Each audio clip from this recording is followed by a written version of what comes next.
There is no easy way to talk about betrayal, no soft entry point, no clever quote that can soften the gut punch of discovering that someone you trusted, perhaps even someone you loved, chose to break that trust. And that's the first truth we need to hold space for. This hurts. This breaks something. And pretending otherwise only postpones the healing. We live in a culture that praises quick fixes. A culture that tells us to just move on, to forgive and forget. As if heartbreak were a checkbox on a to-do list. But if you've been betrayed, you know. This kind of pain sits in your bones.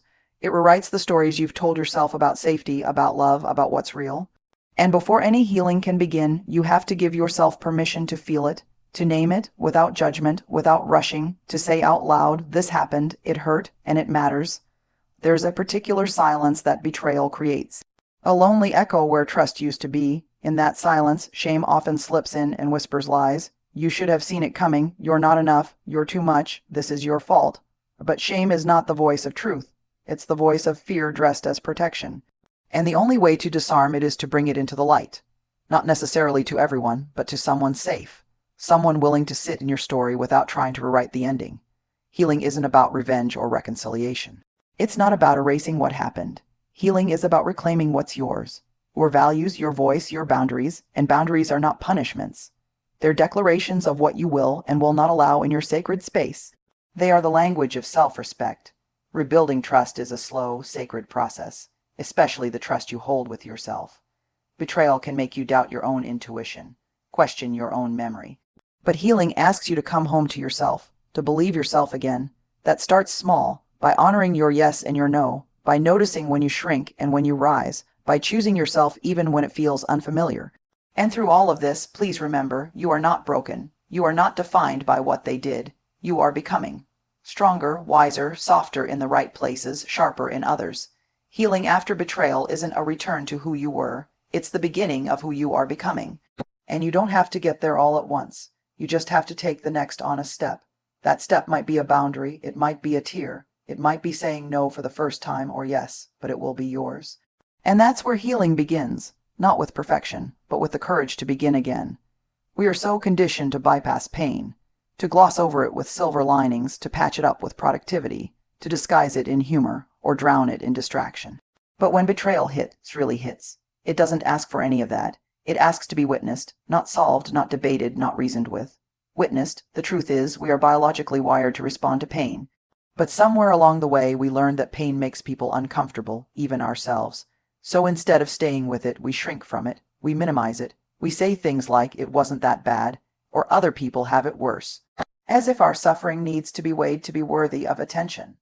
But you can't heal what you don't allow yourself to feel. The beginning of healing isn't about forgiving the other person or finding meaning in what happened. It's about standing in the wreckage and saying, this hurt me. That's it. No justification. No spiritual bypass. Just the quiet bravery of naming your pain without needing it to resolve immediately. It's vulnerable and it's messy and it might make people around you uncomfortable. But that doesn't mean you're doing it wrong. It means you're finally being honest. And honesty, even when it trembles, is what healing clings to. Acknowledging the hurt is an act of resistance in a world that pressures us to be okay too quickly. It's not weakness, it's wisdom. Because when we rush to fix, we bypass the truth. And every truth we bypass becomes a wound we carry in silence. So the invitation isn't to jump to solutions. It's to sit, to breathe, and to listen. To that tender, aching place inside you that's still waiting to be heard. That's where healing begins, not in the fixing, but in the honoring. Discomfort is the doorway most of us try to avoid. It's the silence after the truth is spoken. It's the ache in your chest when you realize something you counted on is no longer safe. And in the aftermath of betrayal, discomfort becomes the air you breathe, that follows you into conversations, into quiet moments, even into your sleep. But here's the thing we don't often talk about. Discomfort is not your enemy. It is your compass. It is the evidence that something sacred was violated, and something inside you is paying attention. And while everything in you may want to run, to numb it, bury it, silence it, spiritualize it, healing only happens when we're willing to stay, to sit in the raw middle, to resist the urge to reframe it too soon or call it a lesson before the wound even scabs over. Sitting with discomfort doesn't mean wallowing. It means being fiercely present with your own humanity. It means allowing space for grief, rage, confusion, sorrow. All the messy, unfiltered emotions that betrayal stirs up. You are allowed to feel it all. And even more than that, you are supposed to feel it all. Because what you name, you reclaim, and what you feel, you eventually understand. We like to think clarity comes first, but often it's the other way around. Truth only surfaces after we've honored the chaos. That moment you say to yourself, I don't know what to do, but I know this hurts. That's not failure. That's not weakness. That's healing in its first, most honest form. Not tidy, not comfortable, but real. And it's in the real that you begin to find yourself again. Not the version of you who was betrayed, but the version of you who refuses to turn away from your own pain. The version of you who knows that staying with it, even when it's excruciating, is what transforms pain into wisdom. Betrayal cracks something open, but shame is the voice that tries to fill the silence left behind. It creeps in quietly, like fog. It doesn't scream, it whispers. It sounds like self-doubt, like how could I not have seen it? It sounds like blame turned inward. I must have done something to deserve this. It dresses itself up as introspection, but make no mistake, shame is not self-awareness. It's self-condemnation masquerading as wisdom. And after betrayal, shame often walks in right behind the pain, pretending to be helpful. It tells you that your worth is on trial, that your failure to see the betrayal means you're naive, foolish, not enough. But here's the truth we rarely hear out loud. Being betrayed is never evidence of your inadequacy. It is evidence of someone else's choice to be out of alignment with their integrity. But shame will always try to convince you that you are the problem, because that makes the world feel more predictable.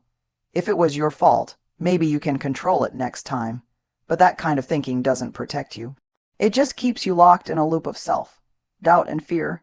You have to learn to separate the voice of pain from the voice of shame. Pain says, this happened and it hurt deeply. Shame says, this happened because of who you are. And those are not the same. One leads to healing, the other leads to hiding, and healing cannot happen in hiding. So you have to get brave enough to call shame by its name, to notice when it tries to hijack your story, to say, I see you, and I know what you're trying to do, but I choose truth over silence. That truth is this: you are not defined by the moment someone chose to break your trust. You are defined by how tenderly you meet yourself in the aftermath. Shame thrives in secrecy. But once you start naming what you feel, once you start distinguishing between what is yours to carry and what was never yours in the first place, you begin to come home to yourself. Not in an instant, not in a triumphant rise, but piece by piece, truth by truth, and that is the kind of self-loyalty that betrayal can never destroy. After betrayal, it's natural to want to armor up, to shut the doors, board the windows, and swear you'll never let anyone close again. And let's be honest, that instinct makes sense. When someone violates your trust, your nervous system doesn't just feel pain. It remembers it. It starts scanning for danger everywhere. It tightens, it braces, it prepares. And that's where the temptation to build walls comes in. Thick, impenetrable, silent walls. Walls that say, never again. But here's the hard truth. Walls may feel safe, but they don't heal. They isolate. They trap your tenderness inside and keep connection out. What you need instead are boundaries, and boundaries are not the same as walls. They don't exist to push people away. They exist to protect your peace, your energy, your values. They are the language of self-respect. They are the way you say to the world, this is where I end and you begin. This is what I will allow and this is what I will not. Boundaries are hard because they require clarity. They require you to believe that your needs matter, and after betrayal, that belief might feel out of reach. You may think, who am I to ask for anything now? Who am I to draw lines when I didn't even see what was coming?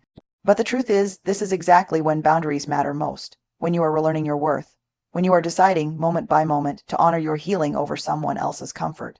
Setting boundaries isn't about punishing the person who hurt you. It's about choosing the conditions that allow you to be safe enough to grow again. That might mean time away. It might mean cutting off contact. It might mean saying no without apology or yes without guilt.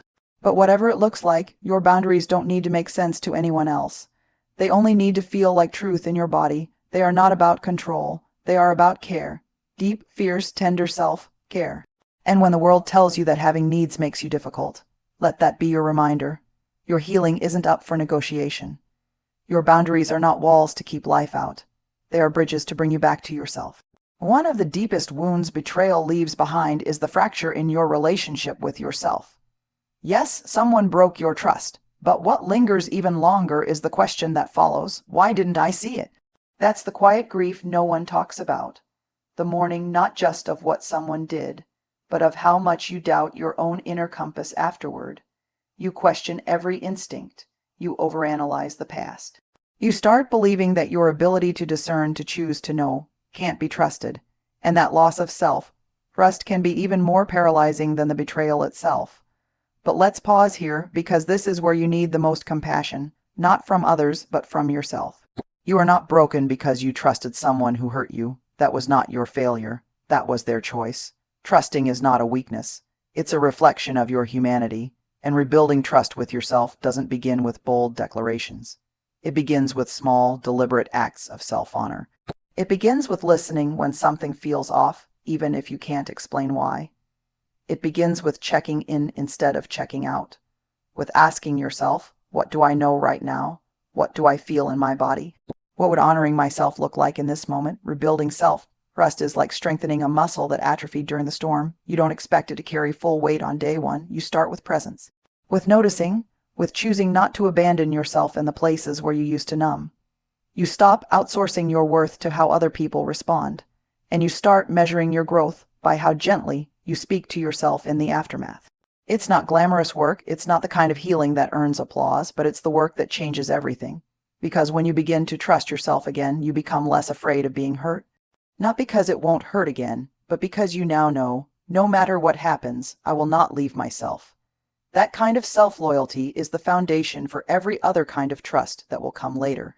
You can lose so much in betrayal, but if you choose to stay with yourself, to stand with yourself when everything feels uncertain, you begin to realize, I may have been deceived, but I am not destroyed. I am learning to believe in my own voice again.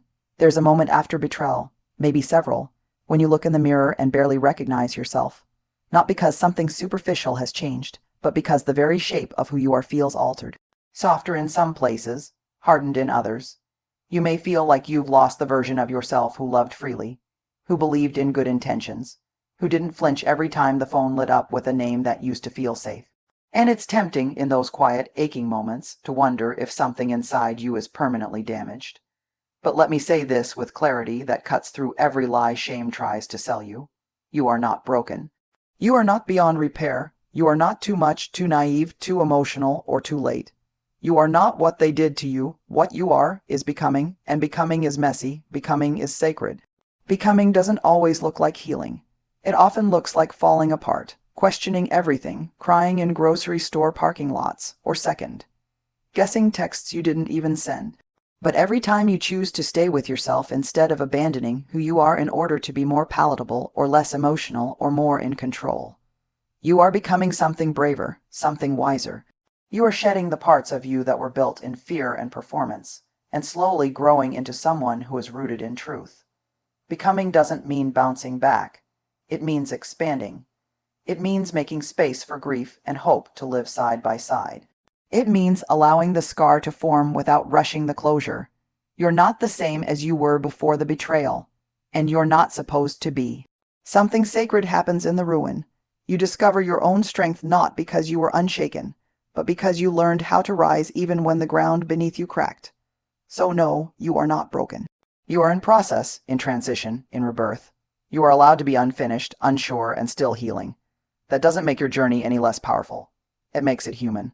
And what a brave, beautiful thing it is to be human in a world that keeps trying to convince you to be unfeeling instead. So if you're standing in the wreckage of a trust that was broken, if you're holding the sharp edges of a story you never asked to be written, know this: healing will not ask you to forget. It will ask you to remember who you are beneath what happened. It will ask you to walk back into the pieces of yourself you thought were too far gone, and gather them with tenderness, not urgency. It will not be linear. You will have days when you feel whole and days when you feel hollow, and both are part of the process. But if you keep choosing truth over avoidance, compassion over shame, and presence over performance, you will not just survive this, you will outgrow it. Not because you pretended it didn't hurt, but because you let it matter. Because you gave yourself permission to grieve, to rage, to rest, to rebuild.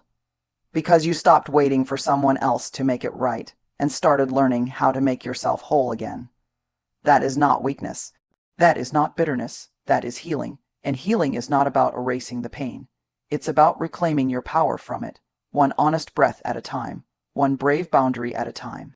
One small act of self-trust, repeated over and over until your heart no longer trembles at the sound of its own voice. You are not behind, you are not too late, you are right on time for your own becoming. Keep going, you are doing holy work even now.